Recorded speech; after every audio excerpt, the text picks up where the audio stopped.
Hi everyone, आप सभी का स्वागत है आपके अपने यूट्यूब चैनल पर।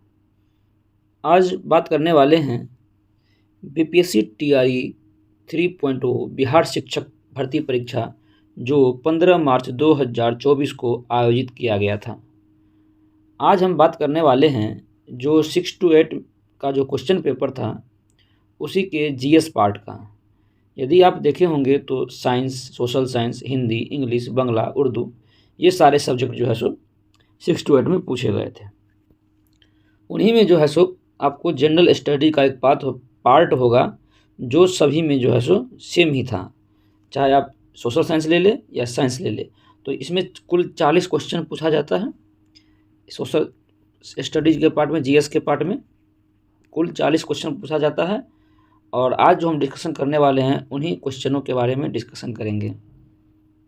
तो ज़रूर से ज़रूर वीडियो को अंत तक ज़रूर देखिए ताकि वो सभी महत्वपूर्ण क्वेश्चन हम आपको बारी बारी से बताएंगे जो क्वेश्चन जीएस के पेपर में जो है सो पूछा गया था 6 to 8 में। ठीक है, 40 नंबर का। तो चलिए शुरुआत करते हैं पहला क्वेश्चन से। ठीक है, पहला क्वेश्चन आपके सामने दिख रहा होगा कि जियो स्टेशनरी उपग्रह अनुमानतः किस ऊंचाई पर होते हैं। ठीक है, बोल रहा है कि अनुमानतः जो है सो अप्रॉक्सीमेशन बोल रहा है, एग्जैक्ट तो नहीं लेकिन अप्रॉक्सीमेट कितना पे हो सकता है। ठीक है, जियो स्टेशनरी उपग्रह। तो आपके पास ऑप्शन है 15,000 किलोमीटर, 35,000 किलोमीटर, 981 किलोमीटर, उपयुक्त में से एक से अधिक और इनमें से कोई नहीं। यदि देखा जाए तो इसका जो सही आंसर होगा वो होगा 35,000 किलोमीटर की ऊंचाई पर जो है सो जियो स्टेशनरी उपग्रह जो है सो अनुमानतः यानी अप्रॉक्सीमेट जो है सो इस ऊंचाई पर यह स्थित रहती है। तो चलिए जान लेते हैं इसके बारे में क्या है ये। ठीक है, जिसको आप जियो स्टेशनरी बोल रहे हैं उसको भूस्थिक उपग्रह भी बोला जाता है। ठीक है, यह जो है पृथ्वी की परिक्रमा यह उपग्रह करती है और भूमध्य रेखा से सीधे लगभग 22,300 मील या बोल दीजिए 35,800 किलोमीटर की ऊंचाई पर रखा जाता है। ये जो है सो एग्जैक्ट वैल्यू है। वहाँ पे 35,000 आंसर हमने इसीलिए बोला क्योंकि वहाँ पर अनुमानतः बोल रहा था कि अप्रॉक्सीमेट जो है सो कितना होगा, तो 35,000 आप लगा सकते हैं। और यह उपग्रह उसी दिशा में घूमते हैं जिस दिशा में पृथ्वी घूमती है, यानी कि पृथ्वी पश्चिम से पूर्व की तरफ घूमती है तो आपका यह उपग्रह भी जो होगा सो ये पश्चिम से पूर्व की दिशा में ही घूमेगी। ठीक है, चलिए अब नेक्स्ट क्वेश्चन पर चलते हैं। क्वेश्चन नंबर 2 की तरफ आ गए हैं। ठीक है, क्वेश्चन नंबर 2 है कि किसी परिपथ में कौन सा विद्युत पावर को प्रदर्शित नहीं करता है। ठीक है, नहीं करता है। आप सभी को पता होगा कि P = VI होता है। ठीक है, इसका मतलब ये ऑप्शन तो नहीं हो सकता क्योंकि इसमें बोल रहा नहीं करता है, तो P = VI होगा। यदि आप इलेक्ट्रिक करंट यानी कि विद्युत धारा की बात करें तो V = जो होता है वो होता है IR। ठीक है, और एक I जो है पहले से दिया हुआ है, तो I और I को मल्टीप्लाई करेंगे तो I² और ये R रहेगा, यानी कि I²R। तो ये भी जो है सो विद्युत पावर के परिपथ में जो है सो ये प्रदर्शित करता है। इसका मतलब ये दोनों आंसर नहीं हो सकता है क्योंकि पावर इक्वल टू ये दोनों होता है। इसमें पूछा जा रहा है कौन नहीं होगा, तो इसका जो सही आंसर होगा वो होगा ऑप्शन नंबर A, IR² जो है सो विद्युत पावर को प्रदर्शित नहीं करता है। चलिए अब चलते हैं नेक्स्ट क्वेश्चन पर, क्वेश्चन नंबर 3 की तरफ। नेक्स्ट क्वेश्चन है कि साबुन उद्योग का उपजात क्या है। आपके पास ऑप्शन है नेफ्थलीन, कास्टिक सोडा, ग्लिसरॉल, एक से अधिक और इनमें से कोई नहीं। तो साबुन उद्योग का उपजात जो है वो है आपको ग्लिसरॉल। ठीक है, ऑप्शन सी जो है सो करेक्ट आंसर है इसका। तो चलिए देख लेते हैं थोड़ा। यदि हम गौर करेंगे तो देखिए आप कि साबुन का जो है ना, ये देखिए कि होता क्या है कि साबुन लंबी जो वाली फैटी एसिड के केवल पोटासियम या सोडियम लवण है। ठीक है, सैपोनिफिकेशन के दौरान एस्टर अल्कोहल और साबुन का उत्पादन करने के लिए अकार्बनिक आधार के साथ प्रतिक्रिया करता है। वसा NaOH या KOH सोडियम हाइड्रोक्साइड या पोटासियम हाइड्रोक्साइड के साथ प्रतिक्रिया करके फैटी एसिड के ग्लिसरॉल और सोडियम या पोटासियम नमक का उत्पाद देता है। ठीक है, यदि यहाँ पर आप देखेंगे तो देखिए ये फैटी एसिड के साथ जो है तो या तो NaOH या KOH का रिएक्शन कराया गया, सैपोनिफिकेशन कराया गया, तो यहाँ पर देखिए कि सोप प्राप्त हुआ और जो उपजात हमको प्राप्त हुआ वो ग्लिसरॉल प्राप्त हुआ। देखिए है ना, यहाँ पे ये ग्लिसरॉल जो है सो प्राप्त हुआ है हमको। तो उस हिसाब से यदि देखा जाए तो C3 ठीक है इसका जो है ग्लिसरॉल का फार्मूला आप देख लीजिए, C3 है, 3 OH है और 5 कार्बन है, 2 2 4 1 5, ठीक है, और 5 C3H8O। ये जो है फार्मूला है आपको ग्लिसरॉल का, C3H8NO। तो इस तरह से यदि देखा जाए तो जब साबुन के फैक्ट्री में जो उपजात होता है, जब साबुन बनता है, उस प्रक्रिया में वो ग्लिसरॉल सही आंसर हो जाएगा इसका, ठीक है। नेक्स्ट क्वेश्चन है आपके पास, क्वेश्चन नंबर 4 कि प्रतिदीप्त ट्यूब में प्रायः किस पदार्थ का प्रयोग किया जाता है या उपयोग किया जाता है, ठीक है।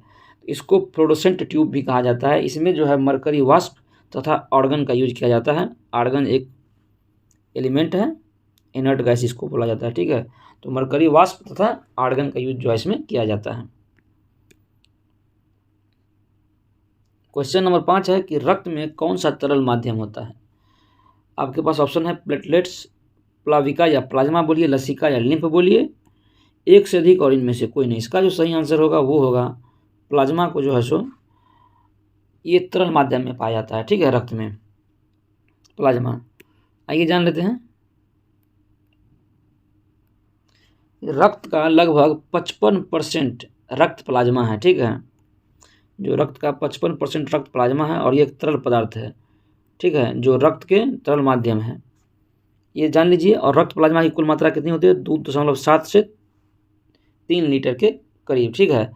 और यह भी जान लीजिए कि यह अनिवार्य रूप से एक जलीय घोल है जिसमें 92% पानी और 8% रक्त प्लाज्मा प्रोटीन और अन्य सामग्री की थोड़ी मात्रा होती है, ठीक है।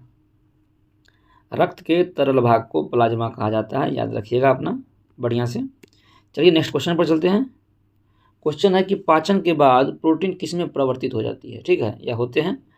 तो आपके पास ऑप्शन है एमिनो एसिड, स्टार्च, कार्बोहाइड्रेट, एक से अधिक या इनमें से कोई नहीं।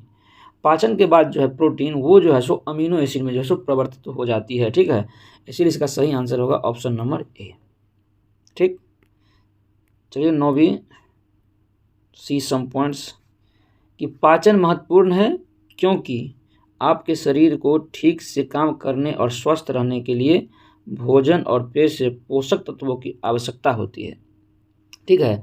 जो पोषक तत्व हम लेते हैं उसमें प्रोटीन, वसा, कार्बोहाइड्रेट, विटामिन, खनिज और पानी, ये सारे जो है सो पोषक तत्व है। और आपका पाचन तंत्र पोषक तत्वों को इतने छोटे भागों में तोड़ता है कि आपका शरीर उन्हें अवशोषित कर सके और ऊर्जा, विकास और कोशिका की मरम्मत के लिए उपयोग कर सके। ज़रूरी नहीं कि हम जो खाते हैं उसी रूप में जाता है, उसको जो है सो ऐसे पार्टों में उसको तोड़ा जाता है और बाद कुछ ऐसे चीज़ के लिए और बाद में वहीं जो है ऊर्जा के रूप में, विकास, कोशिका की मरम्मत के लिए उसका यूज़ किया जाता है। तो यदि हम देखेंगे तो प्रोटीन को जो है सो अमीनो एसिड में जो है तोड़ दिया जाता है। प्रोटीन जो है अमीनो एसिड में टूट जाता है। वहीं बात करें वसा के बारे में, फैट के बारे में, तो ये जो है सो फैटी एसिड जो है और फैटी एसिड और ग्लिसरॉल में टूट जाता है, ठीक है। वहीं बात करें कार्बोहाइड्रेट के बारे में, ये सरल शर्करा जिसको ग्लूकोज, फ्रक्टोज और सुक्रोज कहते हैं, कार्बोहाइड्रेट जो है उसी में वह बदल जाता है। चलिए चलते हैं नेक्स्ट क्वेश्चन पर, क्वेश्चन नंबर 7 की तरफ कि क्लोरीन की रासायनिक अभिक्रिया के कारण जब वातावरण में क्लोरोफ्लोरोकार्बन, इसको CFC बोलते हैं अपना लोग, यदि शॉर्ट टर्म में बात करें तो इसको CFC बोला जाता है, क्लोरोफ्लोरोकार्बन जो है निर्मुक्त होते हैं, तो निम्नलिखित में से क्या विनष्ट होता है, ठीक है। तो आपको याद होना चाहिए कि CFC का जब ये निर्मुक्त होते हैं तो उस समय जो है सो आपके पास ऑप्शन दिख भी रहा होगा, 5 ऑप्शन है, beta molecule, ozone molecules, helium molecule, उपयुक्त में से एक से अधिक और कोई नहीं। इसका जो सही आंसर होगा ये ओजोन मॉलिक्यूल जो है सो विनष्ट हो जाता है, ठीक है। जब क्लोरीन रासायनिक अभिक्रिया के कारण वातावरण में क्लोरोफ्लोरोकार्बन निर्मुक्त होते हैं तो उस समय जो है सो O3 जो है सो विनष्ट हो जाता है, ठीक है। चलिए 8वां नंबर क्वेश्चन पर चलते हैं कि इकोसिस्टम में बैक्टीरिया किस रूप में क्रियाशील होते हैं, यानी कि परितंत्र में जो है सो या पारिस्थितिक तंत्र में बैक्टीरिया किस रूप में क्रियाशील होते हैं। आपके पास ऑप्शन है उत्पादक, अपघटक, द्वितीय उपभोक्ता, एक से अधिक और इनमें से कोई नहीं। तो इकोसिस्टम में बैक्टीरिया जो है सो वह अपघटक के रूप में क्रियाशील होते हैं, ठीक है। इसका ऑप्शन जो है सो आपको ऑप्शन नंबर 2 जो है सो सही हो जाएगा, यानी कि B is the right answer. चलिए जान लेते हैं थोड़ा कि देखिए बैक्टीरिया को जो है इन्हीं को जीवाणु बोला जाता है, ठीक है। तो जीवाणु जो है ये सभी को पता है कि ये सजीव है, ठीक है। अब ये क्या करता है कि जो मृत जंतु होता है और पादपों का ये अपघटन करता है, जिसमें खनिज पदार्थ पाया जाता है, और फिर इन्हीं खनिज पदार्थ को जीवाणु क्या करता है कि भूमि में जो है सो प्रवाहित कर देता है। तो इस तरह की जो प्रक्रिया करता है उसको अपघटक, सूक्ष्म उपभोक्ता या लघु उपभोक्ता कहा जाता है। इसीलिए जीवाणु जो है सो एक अपघटक के रूप में जाना जाता है, ठीक है। चलिए नेक्स्ट क्वेश्चन पर चलते हैं, क्वेश्चन नंबर 9 की तरफ, कि बाल्टोरो हिमनद अवस्थित है पीर पंजाल में, जास्कर में, काराकोरम में, एक से अधिक और इनमें से कोई नहीं। तो बाल्टोरो हिमनद जो है वो काराकोरम में से यहाँ पर जो है सो अवस्थित है, ठीक है। बाल्टोर हिमनद देख लीजिए यहाँ पर की बात करें यदि हम, कि हिमनद तो आपको पता है कि ग्लेशियर को हिमनद कहा जाता है, ठीक है। ग्लेशियर जो है सो हिमनद है। पृथ्वी पर कुल जल की मात्रा का 2.1% हिमनदों में बर्फ के रूप में मौजूद है, जबकि 97.2% की उपस्थिति महासागर एवं अंतःस्थलीय समुद्रों में होती है, ठीक है। जो 97% बोला जाता है कि जो है आपका कि पानी है, उनमें से 2.1 जो है आपको हिमनद के रूप में है, और 57.2% जो है सो आपको महासागर में है। और बाल्टोरो हिमनद जो है हिमानी पाक अधिकृत कश्मीर की गिलगित बल्तिस्तान क्षेत्र में जो है, इसको बल्तिस्तान उपक्षेत्र में काराकोरम पर्वतमाला में स्थित है, ठीक है। यह जो है सो 62 किलोमीटर लंबी ग्लेशियर है। हिमनद को दूसरी भाषा में जो है हिमानी भी कहा जाता है, ठीक है। चलिए चलते हैं नेक्स्ट क्वेश्चन पर। केंद्रीय उच्च भूमि के संबंध में निम्नलिखित में से कौन सा कथन सही है? तो इसका जो पहला कथन है कि इसका पश्चिमी भाग मालवा पठार है, तो ये सही है, ठीक है। पश्चिमी भाग है, यह दक्कन पठार का भाग है, ये गलत है। और ये अरावली से घिरा है, तो हाँ कहीं ना कहीं जो है सो अरावली से भी घिरा है। तो इसका सही आंसर जो है सो ए और सी है। यदि इस हिसाब से देखें तो राइट आंसर जो हो जाएगा इस क्वेश्चन का ऑप्शन नंबर डी हो जाएगा, एक से अधिक, ठीक है। चलिए देख लेते हैं केंद्रीय उच्च भूमि जो है क्या कैसे है।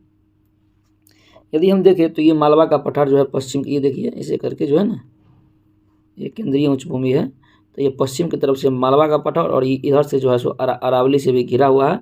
ये दक्कन का पठार जो है ये आपको केंद्रीय उच्च भूमि के अंतर्गत नहीं आता है, इसीलिए अरावली और मालवा का पठार जो इसका सही आंसर होगा, इसीलिए एक से अधिक आंसर वहाँ पर हुआ था, ठीक है। ये निम्नलिखित में से कौन सी उथली झील है, ठीक है। तो वैसे बोला जाता है कि उथली झील जो है सो खारी पानी की झील को भी उथली झील कहा जाता है, लेकिन देखा गया है कि बहुत ऐसे भी झील है जो खारी झील नहीं है लेकिन फिर भी उथली झील है। तो इसीलिए इसका सही आंसर जो है वो अल्पपोषी झील होना चाहिए, ठीक है।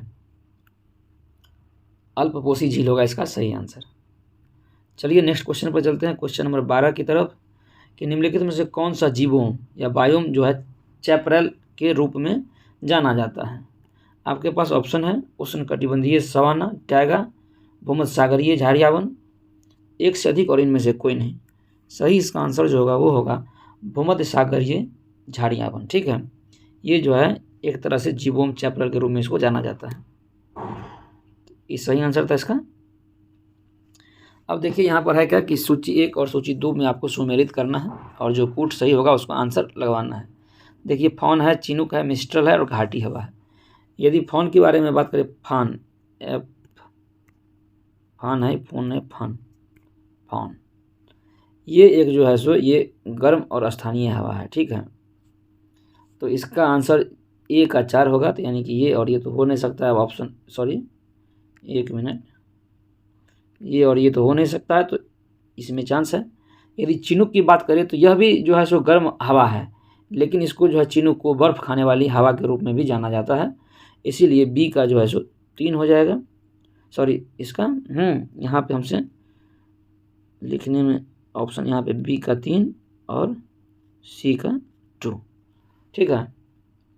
वहीं मिस्ट्रल की बात करें तो ये जो है सो एक ठंडी स्थानीय हवा है, और घाटी जो है ये दैनिक हवा है, ठीक है। अब फोन तो बता ही दिए कि गर्म स्थानीय हवा है, इस हिसाब से ए का 4, बी का 3, सी का 2 और डी का 1 सही है। Option A is the correct answer. चलिए चलते हैं नेक्स्ट क्वेश्चन पर, क्वेश्चन नंबर 14 की तरफ। ठीक है, टफ किससे संबंधित है? इन सभी ऑप्शनों में वो शब्द नहीं दिया गया जिससे टफ संबंधित है, इसीलिए इसका जो है सो आंसर जो हो जाएगा उपर्युक्त में से कोई नहीं, यानी कि इसमें से कोई भी ऑप्शन सही नहीं है टफ के बारे में, इसीलिए इसका आंसर हो जाएगा उपर्युक्त में से कोई नहीं।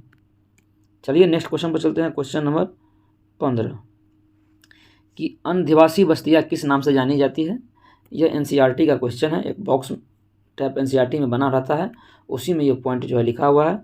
आदिवासी बस्तियाँ का मतलब होता है कि अनौपचारिक बस्ती, जहाँ पर जो है कोई सरकार से परमिट लेके या किसी का अपना ये भूमि नहीं होता है, कोई भी आकर यहाँ पे बस गया वो तब तक बस रहा है जब तक उसको जो है वहाँ से हटाया ना गया हो, तो इस तरह की बस्ती को आदिवासी या अनौपचारिक बस्ती के रूप में जाना जाता है। चलिए चलते हैं नेक्स्ट क्वेश्चन पर। क्वेश्चन नंबर 16 की तरफ। मृदुभुज निम्नलिखित में से किस वन में पाया जाता है? इसका मतलब समझ लीजिए कि जहाँ पे शुष्क और गर्म जो है सो आपका रहेगा जलवायु, या बोलिए जहाँ पर गर्मी रहता है और शुष्क रहता है यानी कि पानी भी कम होता है, तो उस जगह को जो है सो मृदुभुज कहते हैं। मरु, ठीक है, देख लीजिए, लिख देते हैं मरुद, वो मरुस्थलीय वन में पाया जाता है। इसका ऑप्शन नंबर ए हो जाएगा। ठीक है, जहाँ पर गर्म और शुष्क हवा हो, ठीक है ना, बता दिए हैं। जहाँ पर वर्षा कम होता हो वो जो है सो मरुस्थलीय वन में इस तरह के जो है सो वन जो है सो पाए जाते हैं। चलिए चलते हैं नेक्स्ट क्वेश्चन नंबर 17 की तरफ कि 1857 के विद्रोह के मध्य नाना साहेब ने अपने आप को मुगल सम्राट का क्या घोषित किया? तो इसका जो सही आंसर होगा, देखिए आपके पास ऑप्शन है नाइब, पेशवा, वजीर, एक से अधिक और इनमें से कोई नहीं। जो सही आंसर होगा वो होगा पेशवा। ठीक है, अपने आप को जो है वो पेशवा घोषित किया। 1857 के विद्रोह के मध्य में नाना साहेब ने मुगल सम्राट का पेशवा अपने आप को घोषित किया। ठीक है, अब क्वेश्चन नंबर 18 है कि किसने या किन्होंने गलती से लेफ्टिनेंट आयरेस्ट की हत्या कर दी? आपके पास ऑप्शन है दामोदर एवं बालकृष्ण, मदन लाल ढींगरा, खुदीराम बोस एवं प्रफुल्ल चाकी, उपर्युक्त में से एक से अधिक और इनमें से कोई नहीं। तो आप लोग को पता होगा कि चापेकर बंधु के द्वारा जो है सो इस तरह की घटना का जो है सो अंजाम दिया गया था। तो दामोदर और बालकृष्ण चापेकर बंधु जो थे उन्हीं ने जो है सो गलती से लेफ्टिनेंट एयरेस्ट की हत्या कर दी। यदि बात करें खुदीराम बोस और प्रफुल्ल चाकी की, तो मुजफ्फरपुर बम कांड में ये दोनों जो है सो जब बम फेंके थे उसमें शामिल थे, जिनमें जो है सो एक को फांसी दे दी गई थी खुदीराम बोस को, और प्रफुल्ल चाकी जो है सो आत्महत्या कर लिया था। तो इस क्वेश्चन का सही आंसर जो होगा वो होगा ऑप्शन नंबर 1, यानी कि दामोदर चापेकर और बालकृष्ण दोनों ही भाई ही थे। ठीक है, चलिए चलते हैं नेक्स्ट क्वेश्चन नंबर 19 की तरफ कि किस मुस्लिम स्वतंत्रता सेनानी को भाईचारा एवं एकता दर्शाने हेतु गोल्डन टेम्पल की चाबियां सौंपी गई थी? हकीम अजमल खान, सैफुद्दीन किचलू, बदरुद्दीन तैयब जी, एक से अधिक और इनमें से कोई नहीं। इसका जो सही आंसर होगा वो सैफुद्दीन किचलू होगा। ठीक है, नेक्स्ट क्वेश्चन नंबर 20 की तरफ आ गए हैं। 21 अक्टूबर 1943 को किस स्थान पर सुभाष चंद्र बोस यानी कि SC बोस जो है लिखा हुआ ये है सुभाष चंद्र बोस ने स्वतंत्र भारत का अंतिम सरकार का गठन किया था? हिमालय, सिंगापुर, बर्लिन, उपयुक्त में से एक से अधिक और कोई नहीं। इसका सही आंसर होगा सिंगापुर में जो है सो सरकार का 1947 में गठन किया गया था। चलिए नेक्स्ट क्वेश्चन पर चलते हैं। क्वेश्चन नंबर 21 की तरफ कि 1930 में बिहार क्षेत्र की राजस्व वसूली में धरना प्रदर्शन के कारण कितनी कमी हुई थी?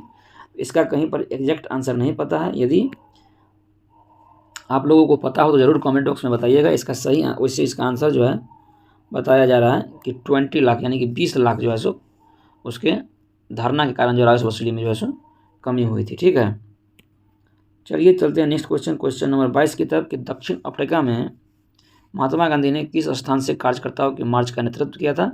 तो देखिए न्यू कैसल से लेकर और ट्रांसवाल तक जो है सो ट्रांसवाल तक, इसको न्यू कैसल को हिंदी में नटाल बोला जाता है।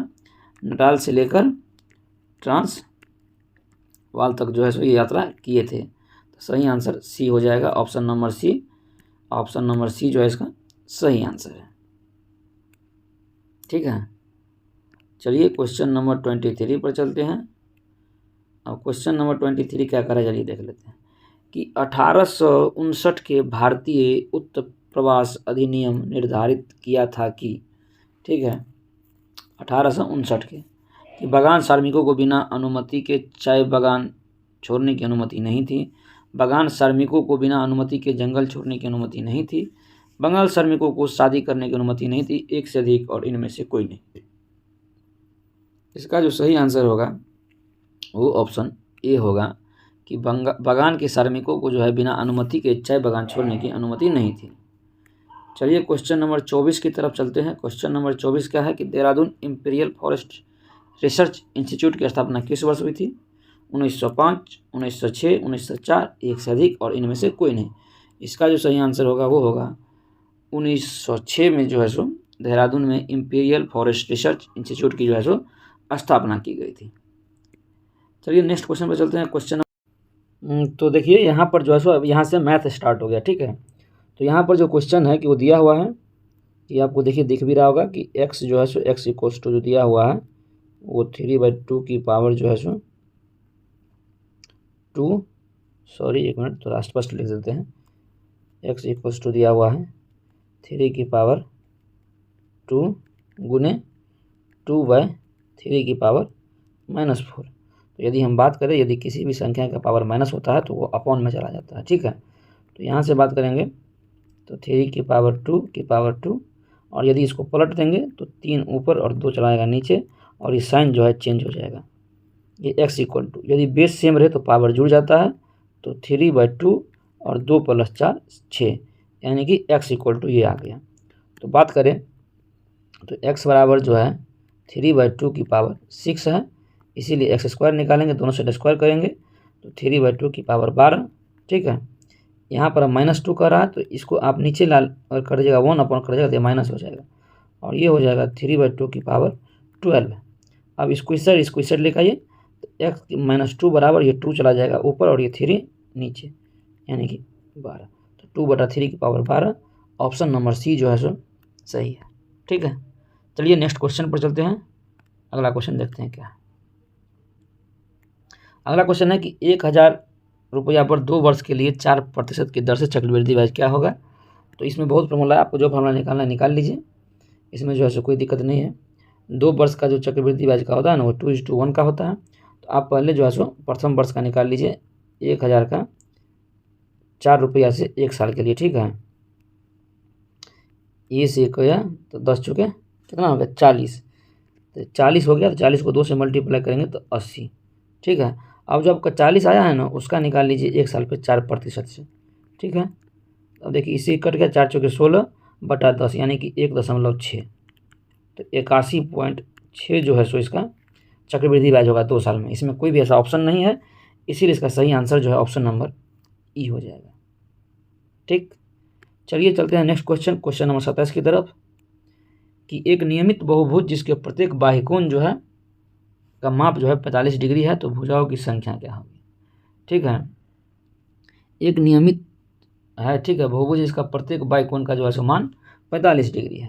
तो आपको पता भी होगा कि जो भुजाओं की संख्या जो होती है वो 360 डिग्री अपॉन जो बाह्यकोण का एक है, 45 से काटेंगे 8 बार में कट जाएगा, यानी कि इसका सही आंसर जो है n बराबर 8, यानी कि 8 को साइड होगा इस बहुभुज का। ऑप्शन नंबर बी जो है सो सही है। क्वेश्चन नंबर 28 है कि एक घनाकार बर्तन है, ठीक है, जो 10 सेंटीमीटर लंबा 8 सेंटीमीटर चौड़ा है। घनाकार ने इसको आप घनावकार लिख लीजिए, क्योंकि घनाकार का सब लेंथ समान होता है। ये घनावकार है, ठीक है, जिसको क्यूबॉइडल बोलते हैं। तो आपको L दिया हुआ है 10 और B दिया हुआ है 8, H नहीं पता है। 480 घन सेंटीमीटर तरल पदार्थ रखने के लिए कितना ऊंचा बनाया जाना चाहिए? तो वॉल्यूम ऑफ क्यूबॉइड होता है LBH, ठीक है। ये 480 है, L और B आपको पता है, 10 × 8 80 गुने H बराबर 480। यदि इसको इससे भाग देंगे तो 6 बार में कट जाएगा, यानी कि इसका 6 सेंटीमीटर सही आंसर हो जाएगा। चलिए चलते हैं नेक्स्ट क्वेश्चन पर। क्वेश्चन नंबर 29 है कि किसी संख्या का 4 गुना 60 से उतना ही कम है जितना उसका 7 गुना 61 से अधिक है। अब कह रहा है किसी संख्या का 4 गुना 60 से उतना ही कम है। मान लीजिए कि ये कोई संख्या है, तो किसी संख्या का 4 गुना 60 से उतना ही कम है, ठीक है। 60 से उतना ही कम है जितना उस संख्या का 7 गुना जो है सो 61 से अधिक है। यदि समझ लीजिए ये हुआ, ठीक है। तो यदि देखा जाए तो इसको सेट लाइए, 121 बराबर 11x, x बराबर 11, ठीक है। तो 11 जो कर लीजिएगा 44, अब यहाँ पे भर दीजिएगा, देखिएगा आ जाएगा, दोनों का आप मिला लीजिएगा। तो इसका सही आंसर जो है सो किसी संख्या का 4 गुना 60 से उतना ही कम है जितना जो है आपको उसका 7 गुना 61 से अधिक है। तो सही आंसर 11 हो जाएगा, ठीक है। चलिए चलते हैं नेक्स्ट क्वेश्चन पर, क्वेश्चन नंबर 30 की तरफ, कि एक आयत की चौड़ाई उसकी लंबाई की 3/4 है, ठीक है। एक आयत की चौड़ाई जो है उसकी लंबाई की 3/4 है। तो L है तो इसकी चौड़ाई जो होगी वो 3L/4। यदि आयत की परिधि दिया हुआ 546 तो आयत की बीमाएँ आपको निकालनी है। तो ठीक है, तो देख लीजिए कि आयत का जो है परिधि बराबर यानी परिमाप होता है 2 टाइम्स LB, और ये 546 है। यदि 2 से काटेंगे, 2 दूनी 4, 2 सत्ते 14, 2 तिरी 6, ठीक है। 4 3 7L/4 बराबर 273। यदि 7 से काटिएगा तो 7 तिरी 21 और 7 9 63, यानी कि L बराबर जो हो गया वो 39 गुने 4, 9 चौके 36, 3 चौके 12, 3 15, 156 है। और 110 जो है इसका 3/4 निकालिएगा तो ये जो है सो आ जाएगा, ठीक है। सॉरी 1 मिनट, 156 हो गया। और उसके बाद अगर बात किया जाए तो 3/4 है ना लंबाई का, तो 4 से करेंगे तो 4 तिया 12, 3 4 9 36, 9 तिया 27, 3 तिया 9 2 11, 117, यानी कि 156 और 117 है, जो कि किसी भी ऑप्शन में नहीं है। इसका सही आंसर होगा इनमें से कोई नहीं। चलिए क्वेश्चन नंबर 31 की तरफ चलते हैं। क्वेश्चन नंबर 31 क्या है, देखिए कि एक बैग में जो है सो कुल 187 रुपया है, जिसमें 1 रुपया 50 पैसा और 10 पैसों की सिक्कों के रूप में जो है 3 4 और 5 के अनुपात में है, ठीक है। कि इतना तो प्रत्येक सिक्कों की संख्या क्या होगी। तो मान लीजिए कि सिक्का का जो है सो 1 रुपया का सिक्का का संख्या 3x है, 4 पैसे के सिक्कों की संख्या जो है सो 50 पैसों की 4x हो जाएगा, और वहीं 10 पैसों की बात करें तो 5x। तो ये तो सिक्कों की संख्या आ गई, ठीक है। लेकिन यदि रुपया में इसको चेंज करना है तो 3x तो चलिए ठीक है लिख देंगे, इसमें कोई दिक्कत नहीं है। लेकिन ज्यों ही बात करेंगे 4x के बारे में, तो ये तो 50 पैसों के सिक्कों की संख्या है, तो 50 पैसे को रुपये में यदि चेंज करना है हमको, उसको 100 से डिवाइड कर देंगे, ठीक है। तो 50 तो बटा 2 करना पड़ेगा, तो 4x/2 प्लस 10 पैसे है तो 10 बटा रुपया में 1/10, यानी कि इसको 10 से डिवाइड कर दिए, ठीक है। और बराबर में आपको 187 जो है सो दिया हुआ है।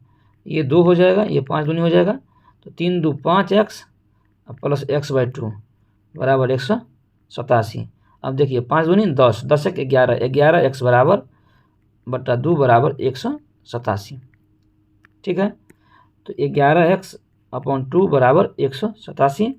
इससे करेंगे तो 11 11 से 77, x बराबर 34, यानी कि आपको सिक्कों की संख्या जो है 4 तिया 12, 34 सिक्कों की संख्या तो 3x 4x 5x होगा, तो x तो आ गया, तो एक बार 3 से मल्टीप्लाई कर दीजिए, 4 तिया 12, 102 हो जाएगा, 34 को 4 से करेंगे 136 हो जाएगा, और 5 से करेंगे 170 हो जाएगा। सही आंसर हो जाएगा ऑप्शन नंबर सी। चलिए आज का अंतिम क्वेश्चन है, देख लेते हैं क्या है नेक्स्ट क्वेश्चन। क्वेश्चन नंबर 32 देख रहे हैं कि यदि एक वृत्त की त्रिज्या जो है 40% बढ़ा दी जाए, उसका क्षेत्रफल कितना बढ़ जाएगा। तो देखिए होगा क्या कि 40% बढ़ाए हैं, ठीक है, 40% प्लस 40 प्लस 40 गुने 40 बटा 100, ये तो 80 हो गया, ये 0 से 2 0 कट गया, 16, यानी कि 96% बढ़ जाएगा, जो कि किसी भी ऑप्शन में नहीं है। तो इसका मतलब इसका सही आंसर जो है ऑप्शन नंबर ई हो जाएगा। तो यह सारा जो था सभी क्वेश्चनों का जो है आंसर हमने बता दिया है। यदि आपको वीडियो अच्छा लगा हो तो ज़रूर से ज़रूर हमारे चैनल को सब्सक्राइब कर दीजिएगा, वीडियो को जरूर शेयर कीजिए, बेल आइकन को दबाना ना भूलिए, ताकि वो सारी अपडेट्स आपको मिल सके जो हम महत्वपूर्ण वीडियो इस चैनल पर अपलोड करेंगे, ताकि आगामी आने वाले सभी परीक्षाओं में जो क्वेश्चन पूछा जाएगा उससे आप वंचित न हो सके। धन्यवाद। जय हिंद, जय भारत।